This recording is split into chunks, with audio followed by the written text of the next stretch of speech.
Nah, hujah kedua yang mudah lagi menurut Quran itu begini. Sekarang misalnya ya, yuridu wa bikumul yusra, Allah itu menghendaki mudah. Itu kalau kita maknani, itu gampang. Misalnya begini, ya ini yang ada ya, nyata dalam sejarah. Ada berhala terpahat dari batu, namanya Lata, Uzza, Manat, ya Allah, Lata, Uzza, Manat. Terus ada yang beberapa yang namanya nggak disebut Quran, kata Hubal, kata apa? Hubal. Oleh orang-orang kafir jahiliyah, Lata itu disembah, dikatakan Tuhan. Uzza juga dikatakan apa? Tuhan. Itu kata Allah. In hiya illa asmaun samaitumuha antum wa abaukum, itu hanya nama yang kamu ciptakan. Makanya Allah ngendikan kalau barang tidak benar istilah kaburos kalimatan takhruju min afwahim. Niki rungokno nggih kanca-kanca terutama sing hafal Quran. Misalnya aku darani Mustafa iku ganteng, Mustafa iku sugih. Itu namanya kalimat yang keluar dari mulut saya, tapi hakikatnya kan tidak ada. Nyatane ora ganteng, nyatane ora sugih. Tapi ini menjadi kalimat karena kadung keluar dari mulut. Ora balene, tapi ini menjadi kalimat karena kadung keluar dari apa? Mulut. Misalnya saya bilang, wah Ruhin rambutnya lurus, alim, ganteng, pinter. Ini hanya keluarnya kalimat yang keluar dari mulut, tapi kan nggak ada kenyataannya. Nah, ketika orang kafir bilang berhala itu Tuhan, itu kalimat yang keluar dari mulut. Nah, kalau hakikatnya ya batu bukan Tuhan, hakikatnya itu batu. Berarti namanya pangeran Lata Uzza itu batu apa pangeran? Batu. Nah, makanya kalau Allah mengkritik orang kafir, misalnya Allah dikatakan punya anak, Yesus itu Tuhan. Intikannya Allah napa kaburas kalimatan takhruju min afwahim. Sungguh kalimat itu satu kalimat yang salah, tapi yang kadung keluar dari mulut mereka. Jadi nomor dua, ada kalimat yang memang benar. Seperti saya mengatakan 1 ditambah 1 2, 2 tambah 2 4. Nah itu baru hak karena nyata. Dikatakan apa enggak dikatakan ya tetap 2 ditambah 2 4 sama dengan la ilaha illallah. Jadi la ilaha illallah itu sudah wujud sebelum dunia ngakui la ilaha illallah itu sudah ada apa belum? Kalau bedai. Sebelum ada orang Islam di seluruh dunia, Allah satu itu sudah wujud belum? Sudah. Kenyataan ini sudah ada belum? Sudah. Lah berhubung sudah kadung ada, kita hanya menyaksikan asyhadu, saya bersaksi, a'lamu, saya tahu. Karena sudah ada, makanya disebut fa'lam annahu la ilaha illallah. Wong sudah ada, kita tinggal tahu, tinggal bersaksi. Nah, kalau yang tidak ada itu mbok dikatakan pun tetap tidak ada, itu hanya jadi kalimat yang keluar dari mulut, wong barangnya tidak ada. Itu disebut apa? Kaburas kalimatan takhruju min afwahim. Yaquluna illa kadziba. Jadi kalimatnya itu ada, tapi fakta yang ditunjuk kalimat itu tidak ada. Paham ya lah. Mulanya ciri utama agama itu kul ja'al haqqu wa zahaqal batil. Barang hak itu pasti ada, yaitu Allah. Barang batil ya pasti tidak ada. Pangeran telu itu tidak ada. Watu jadi pangeran ku ora ono. Santet ngasari dadekno aku mati ku ora ono. Mulane kula nek santet wong ora tau ndonga tolak santet. Wong cara kula santet mboten enten. Nah, percaya jajal kok sing mati ra kowe, paham gitu dini gitu. Memang enggak ada. Lho soal misalnya tapi wonten Gus yang mati ana dome ning wetenge ngene. Ya sing ana do. Iku jenenge ya ora santet biasa wedok. Lah nek mati kena santet itu biasa kepelitis truk ya mati. Kena virus. Cara kula dipanteni santet itu malah lambat, kadang 3 dina lagi mati. Cas pleng truk. Cas pleng meneh pesawat. Jadi ini yang paling angel nih bab tauhid. Sebenarnya tauhid itu gampang, buatan jelimet. Makanya Allah melatih kita yuridu wa bikumul yusra. Andekan manusia seluruh dunia dipoling untuk melihat Lata dan Uzza, itu apa? Enggak usah ada orang Islam, enggak ada orang kafir, enggak usah intervensi. Pasti mereka jawab itu batu. Andekan Isa Yesus itu dipampang di dunia, orang poling, orang Islam kafir, enggak ada intervensi. Pasti akan bilang itu manusia. Paham ya? Tapi lewat rekayasa dicitrakan itu Tuhan.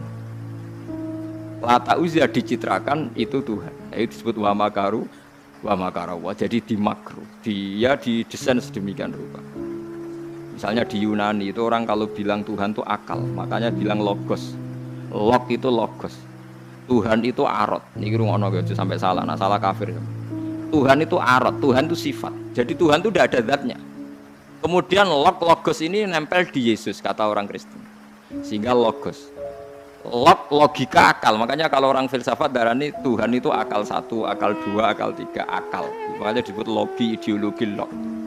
Nah, pertanyaannya kemudian saat Allah itu arot, Allah itu log, kemudian belum ada tempatnya, Allah bergentayangan di mana? Sebelum Yesus ada, terus lalu Allah bersemayam di mana? Terus ada orang Majusi bersemayam di api, nanti orang kafir jahiliyah bersemayam di arca-arca itu, yang orang kuno Majusi di mana, di gunung apa, mungkin orang Sugian di gunung Kawi macam-macam gitu. Terus wah, itu kan terus jadi repot. Repotnya adalah kalau sifat itu harus nempel di zat, dan zatnya mana nggak jelas. Itu satu. Nomor dua, sifat itu sama mausuf itu mesti dulu mausufnya. Nah, makanya kata ahli ilmu kalam, jangan pernah kamu mengatakan Tuhan itu sifat. Kalau Tuhan sifat nanti butuh nempel nopo. Zat. Makanya terus kita diajari walillahil asmaul husna. Allah itu zat. Kemudian pada zat ini ada asmaul husna. Jadi mulai dulu Allah itu al-qayyum, zat yang berdiri sendiri. Nah, ini pentingnya ngaji. Ana wong alim-alim mesti wali. Ana wong alim ra wali, goblok-gobloke wong alim. Mergo seneng dhuwit kudune wong alim iku wali. Nah, Imam Syafi'i ketika disebutno wali si A wali si B. Nah aku ra wali ning dunya ora ana wali.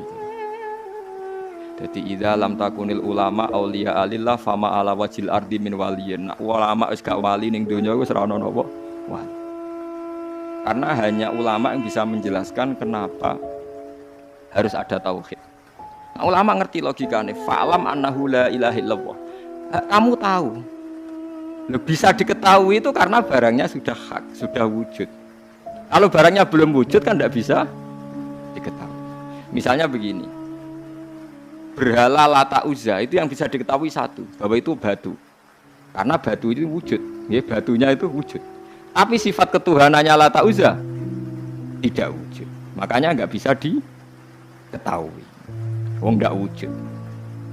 Agar barang ra wujud kan nggak bisa nopo diketahui. Yang bisa diketahui hanya barang wujud. Makanya fa'lam annahu la ilaha illallah. Harus tahu.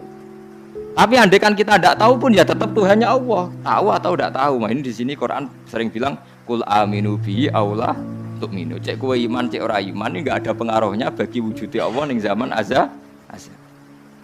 Di kula baleni malih itu memang jadi dulu itu orang-orang terjebak ketika Tuhan ning Yunani dianggap logos log.